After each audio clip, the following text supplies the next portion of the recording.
Mr. Miller's here. Welcome, ladies and gentlemen. It is November 17th, 2015. Safety Committee, Justice Affairs, roll call, please. Calling the roll, Mr. Gallagher. Here. Mr. Greenspan. Mr. Greenspan is absent. Mr. Germana. Here. Mr. Hairston. Here. Ms. Conwell. Ms. Conwell is absent at the moment. There is a quorum. Also like the record to reflect that Councilman Miller is in attendance. Welcome, Mr. Miller. Thank you. Public comment related to the agenda. Yes, Mr. Chair, Reverend Pinckney Butts.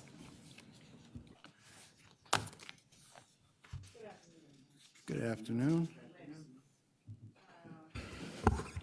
As I was reviewing these before I came today, I don't always come just because it's something about me, but I come in the capacity of being a full-time preacher and currently a presidential candidate.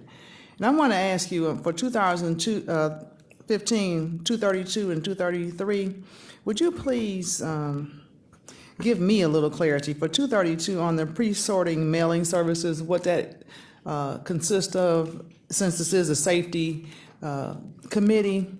Because I'm concerned that some people in this pre-sorting process are being targeted that should not be being targeted through the mailing processes. And some things need to be cleared up so that people can get the proper help that they need to be getting. And I can elaborate on that another time. We'll have testimony to that. Okay, and I'm not sure I'm going to be here for the whole meeting. I'm going to try to. And then Right up after you. okay, and then 233, the 911 Consolidated Shared Services Fund award to City of Beechwood. I see you're rescinding that. I just want to say to you, I'm definitely not an objection to you doing that. Some investigation needs to be done to that process as well. And I can give you further details at another time, not on camera, as to why I'm saying that, because there are some inappropriate conducts that need to be addressed in that process. And I'd like to get it cleared up so people can have a better life. And as you begin the process for the new Justice Center process, some things need to be reviewed there. And for 234, I'm asking you that you would see to it that I receive legal services as an indigent person, because I've been trying to get legal services, city, state, county, however, nationally, for over 13 years, and I have not gotten them yet. And I've been having to do my own legal work, and I'm not a lawyer. I am a preacher. I'm not a lawyer. So I do need the assistance. I'm requesting it. I actually went to legal aid today once again, and I do have some legal concerns, and I would ask that I would also get these services. Thank you very much. Okay. Those are through the court. We provide the funds, but those go through the court. So your concerns are with the court? Oh, there have been multiple with the court, and every time I go, I'm told that I'm either not doing something that they're doing at the present time, even when I go to the clinics, and I'm portrayed negatively, and I want that to cease. Thank you. Anything further? No, Mr. Chair, no one else has signed in. In your package, you have the minutes of October 27th. If they're in order, I'll accept the motion. Move to approve. All in favor? Aye. Against? Thank you. Matters referred to committee, 2015-0232. Resolution number 2015-0232, authorizing a contract with Midwest Direct Pre-Sort Mailing Services in the amount not to exceed $750,000 for electronic certified mail services for the period 10/1/2015 through 9/30/2018. Good afternoon, Mike Smotek with the Clerk of Court's Office. Smotek? Yes. Thank you. Welcome. This is a contract with Midwest Direct Pre-Sort Mailing Service for the services and supplies which will allow for the electronic return of certified mail receipts to the Clerk of Court's Office. Does that help you at all? Yes, I still want, we can elaborate further another time, but yeah, there's some stuff that needs to be ironed out of that. Very good. Thank you very much. Questions from the committee? Mr. Chair, this is certified mail. Correct. And it's a cost savings over using the United States Post Office?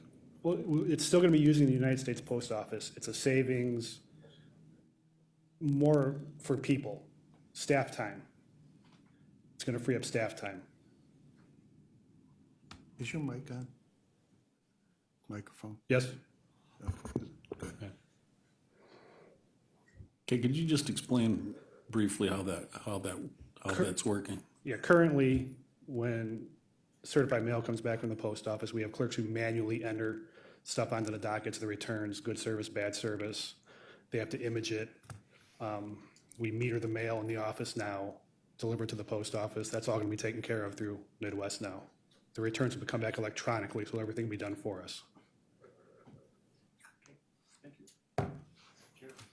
Mr. Miller?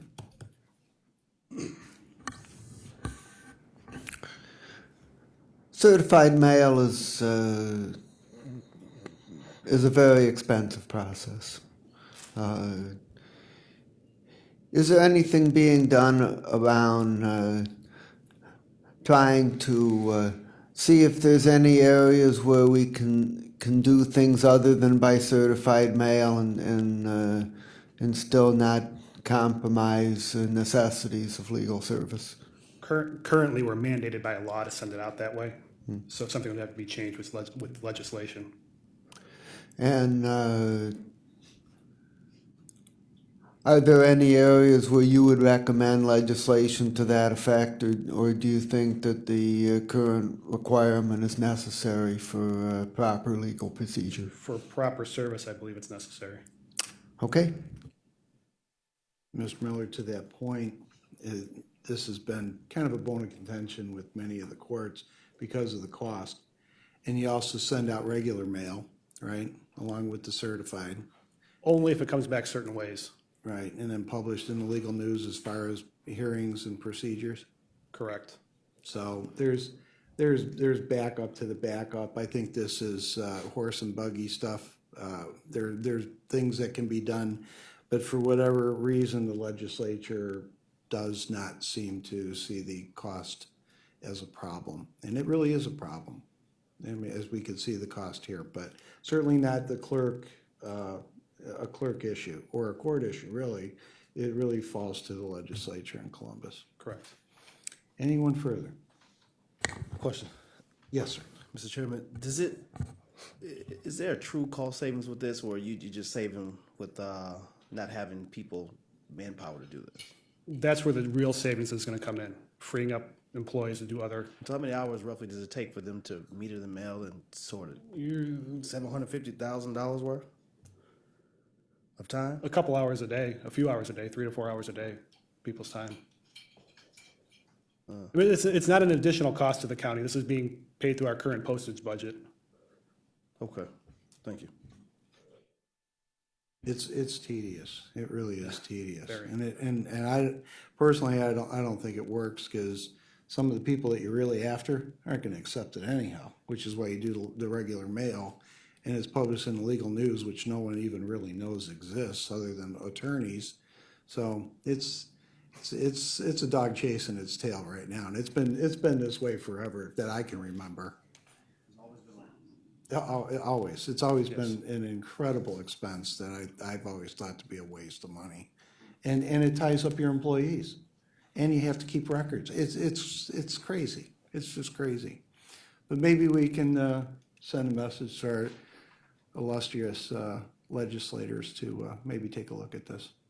Yes. I don't know of anybody that advocates for this, I mean, quite honestly. I mean, it's just, just money out the door. Any further questions? Ma'am? If I may, Councilman Gallagher, Kelly Sweeney, Chief of Staff with the Clerk's Office. I just wanted to expand on a couple of points that Mr. Smotek brought up and to respond to Councilman Miller, too. With the past Clerk of Courts, she was able to get some waivers executed, and former Sheriff Boba signed one of those waivers, along with the City of Cleveland and Prosecutor McGinty. So right now, we don't send certified mail to those agencies within the Justice Center. We hand deliver those items. We're also working on getting a waiver executed by the Common Pleas Court. Also, I did want to add that we are also going to try to save 3 employees. 2 employees deliver the mail every day to Orange Avenue.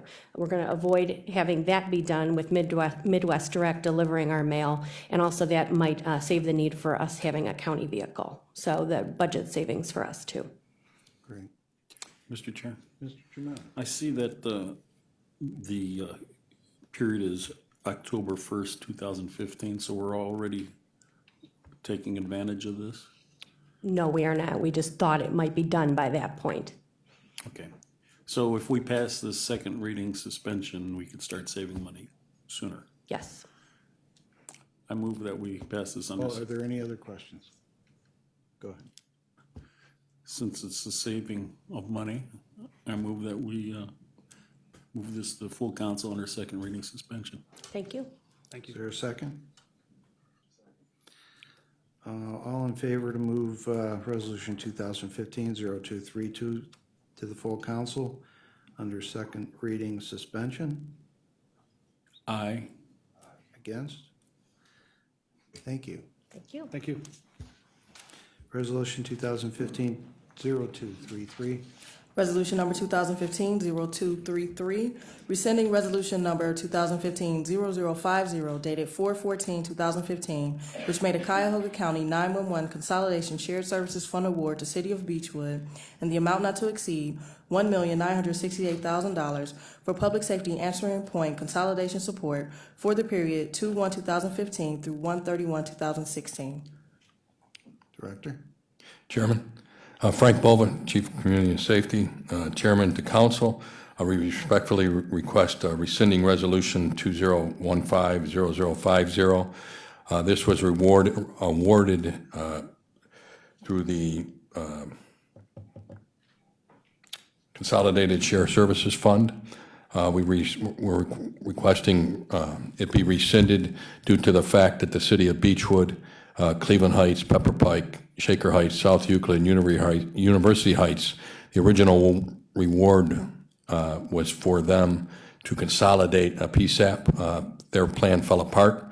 Now they're going in separate ways, so that's why we respectfully request it be rescinded. The money will be put back into the general fund. Questions? What happened? Why did it fall apart? I don't think that some of the cities realize the savings. They are, 4 of the cities, Cleveland Heights, Shaker Heights, South Euclid, and University Heights, have gone in a different direction because they weren't realizing the savings. It wasn't set up as a COG, as I think was their initial plan. Beechwood was taking it over and running the whole thing, and it wasn't a good cost savings for them. That's why it broke up. Save them any money at the end of the day That's correct. for those 4 cities. For those 4 cities, correct. If I could just address the committee as well, just to echo Chief Bova's comments. Beechwood is going to, at this point in time, they're having legislation through their own council to build their own dispatch with Pepper Pike. And just so everyone knows, the 4 cities, the edge cities, Shaker Heights, Cleveland Heights, University Heights, and South Euclid, are still together, and they're pursuing a couple locations for a consolidated dispatch center. We anticipate getting a request from them. As many of you know, 3 of those cities have been operating for decades in fire dispatch. They operate at what's called EastCom out of Cleveland Heights City Hall. That's Shaker Heights, University Heights, and Cleveland Heights. They've been doing it for decades. We've been approached by them to make sure that the money set aside we have $1 million set aside in the 911 wireless fund. They're a group that has, their chiefs have been working together for decades. They have not only mutual aid, but they have actual aid, which is obviously the direction that all fire districts are going to. So that group we're still in active discussions with them. We anticipate that group will come back to us and probably be the last of the funds to round out the regional dispatch. Thank you. Any further questions? Yes, Mr. Miller? Does the $1,968,000 come back entirely to the general fund, or does some of it go to the 911 wireless fund? I believe it all goes back to the general fund. Correct. Okay. Mr. Germano? Mr. Chair, I understand there's no emergency to do this because it's actually rescinding something. But in order to have this done and all transferred within 2015 budget time, I think we should move this along to second reading suspension if there's no objection. Yeah, and just in case someone were to show up with their handout, we'd prefer to have that. So if you want to make the motion. I move that we send this to the full council with recommendation on their second reading suspension. All in favor? Aye. Against? Thank you. Resolution 2015-0234. Resolution number 2015-0234, authorizing a revenue-generating agreement with City of Cleveland, Cleveland Municipal Court in the amount not to exceed $1,922,185 for legal services for indigent persons for the period 1/1/2015 through 12/31/2015. Sir? Chairman, Mark Budzar, it's Budzar with the Public Defender's Office. This is a contract that our office works with the City of Cleveland and their courts in representing indigent persons that have been charged with a criminal offense. I don't know if that answers the previous speaker's question, but we represent indigent defendants that have been charged with a criminal offense. But the contract is worth $1.92 million plus. The city has agreed to this. They haven't encumbered the funds for this. And at this point, we're putting this through to get it signed off on so that we can invoice the City of Cleveland. To help the young lady out here who had a question, could you just take us through the general way in which people are found indigent and how they qualify for this service? I can. The services that we do provide are for people that are charged with a criminal offense. If someone were to get a ticket and they weren't eligible, or they weren't able to afford counsel, they would come to our office. We have a questionnaire that we go through to determine whether or not they are considered indigent. At that time, if they are, we take on their assignment and represent them in court. Legal aid services, I heard that she had spoken with people at Legal Aid. They're a different agency. They're not a county agency, but they would be able to help her more than our office would.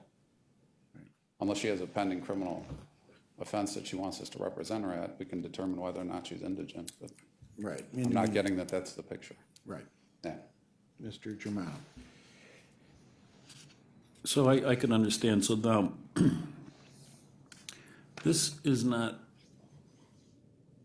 is for any charges in the City of Cleveland court system? Any criminal charges, yes, and housing code violations as well. Okay, but if it's an indigent person from, say, Pepper Pike, if there is such a thing, was charged in Cleveland, and if they were indigent, it's not by the residents, it's where the crime is. That's correct.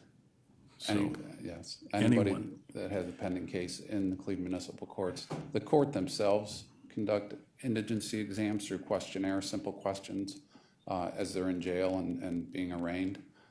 We also do.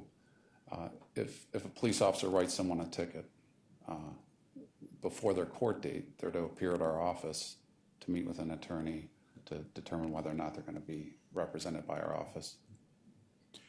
In the case of the other suburban courts, municipal courts, have they ever asked for help, or do they have the funds to cover that? I like that you asked that question, actually, because we do not represent them. We only have a contract right now with the City of Cleveland. All the municipal courts, the 11 municipal courts in Cuyahoga County, actually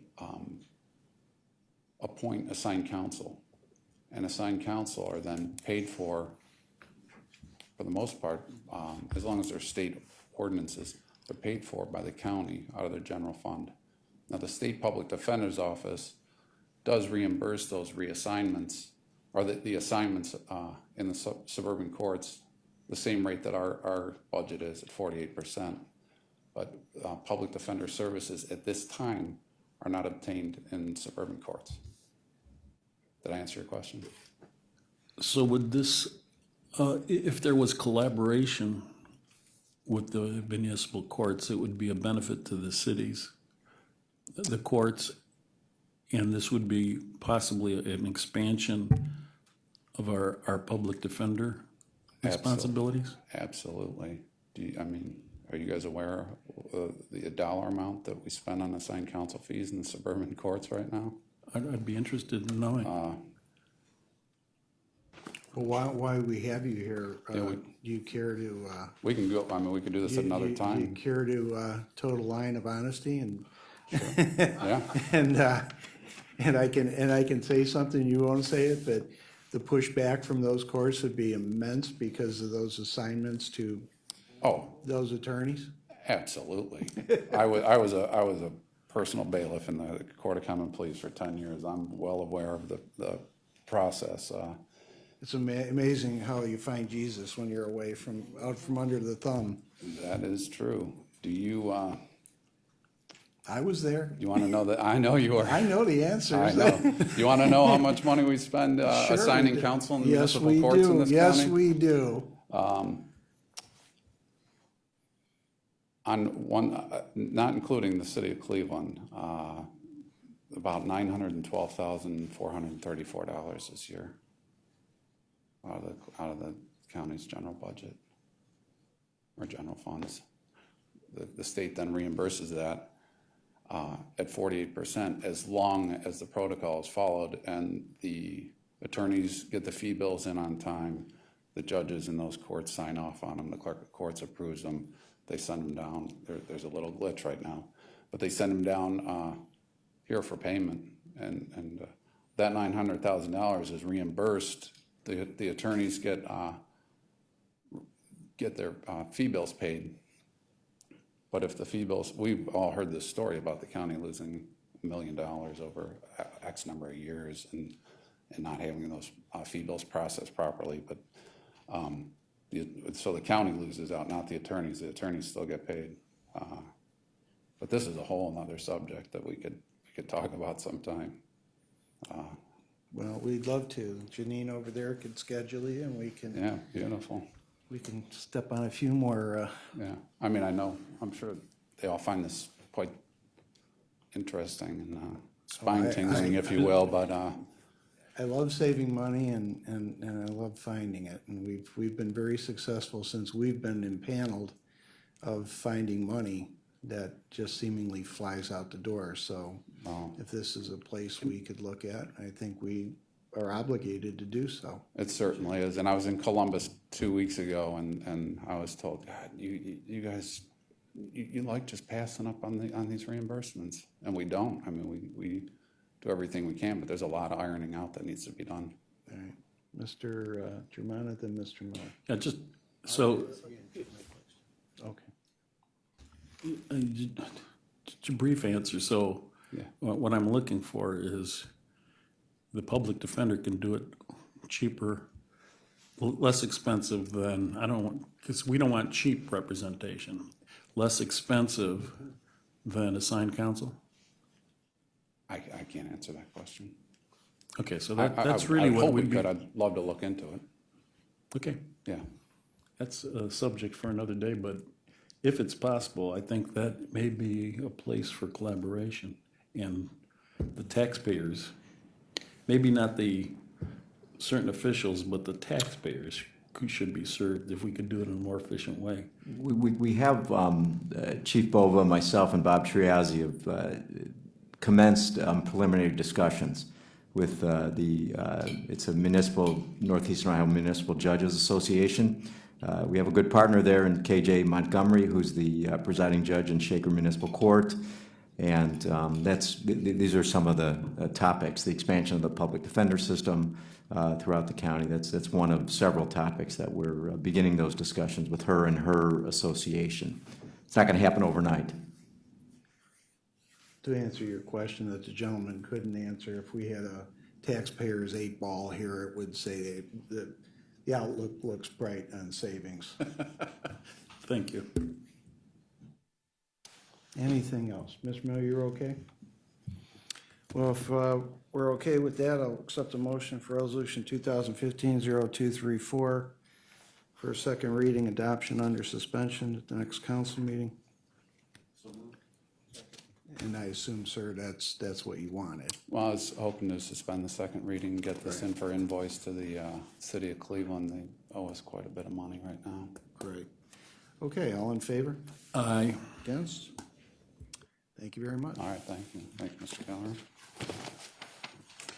Miscellaneous business, anyone? Other public comment? Yes, Mr. Chair, Reverend Pinckney.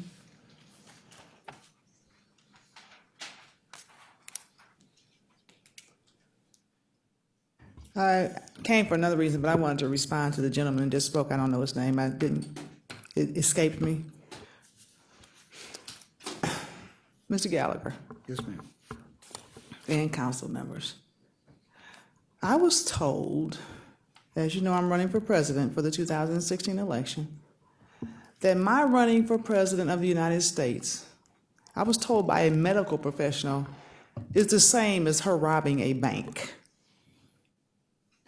I was also told that I threatened a judge, and a hit was ordered on me from a bench. I am very concerned because every time I mention the word lawyer and needing one, all these excuses surface in the atmosphere, as if I don't know what I'm talking about. The reason my phone just rang a minute ago is because someone is concerned about my safety of even approaching you all today. I'm not really concerned about it because I don't believe either the four of you all are going to do anything to me. I don't feel that way about you. And they are concerned with my safety. And I wasn't going to even share this, but since the topic came up, I was assaulted in Greater Friendship Baptist Church at the citywide revival by the preachers last week. So evidently someone believes that either my very existence is a crime or someone believes I've committed a crime, and no one wants to come to the forefront and confront me. And I heard what you said about Jesus. I agree with you, because people play with that and they use it for their convenience to do what they feel like doing. Because Jesus wouldn't assault me in a church and a gang of men on top of it. When I leave here, and I've told you before, I've been very concerned about my safety. Because when I called 911 last week, no police officer showed up. Nobody followed up to see if I was okay. On top of which, the preacher who set me up, Pastor Aaron Phillips, did not even make sure that I made it home. I had to walk from 123rd and Arlington to Lee and Euclid to get to Black on Black to be safe. I've been making 911 calls, multiple ones. They get mocked, I get ridiculed, and I've had my police reports being altered.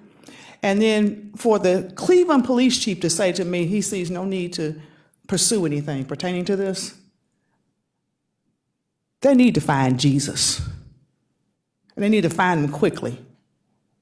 And I pray that after I leave here today, Mr. Gallagher, you get all your answers to your questions, because I don't appreciate it. Thank you. And let the attorney person know I do need legal counsel. Thank you. Thank you, ma'am. Anything further? We're adjourned.